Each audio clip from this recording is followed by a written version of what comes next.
Победный выпуск газеты «Правда» прибыл в Коми. Репринтное издание номера от 10 мая 1945 года, посвященного победе в Великой Отечественной войне, сегодня торжественно вручили на площадке Общественной палаты республики для дальнейшего его распространения. Сделано это в рамках реализации поручения президента России. 7 мая Владимир Путин рекомендовал общественникам совместно с региональными властями выпустить репринт.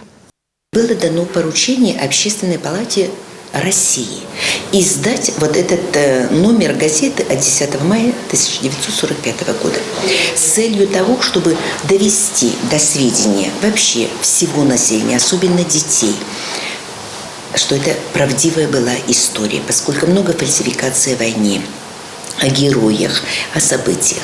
И вот Общественная палата Российской Федерации, издав этот номер, привезли мы в Республику Коми, и сейчас распространять будем по всем учебным заведениям. И те, кто по очагам культуры, и кто пожелает взять эту газету в руки, поскольку она несет очень большой вклад в патриотическое воспитание людей в целом. Людмила Жукова также отметила, что на месте классных руководителей она бы заламинировала символ победы и провела бы воспитательные уроки с молодым поколением.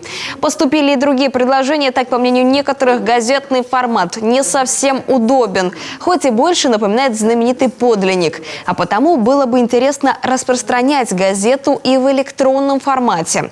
Как отмечают общественники, сейчас перед ними стоит большая задача. Надо наладить процесс распространения газеты все для того, чтобы память о подвиге тех страшных лет сохранилась еще на долгие годы.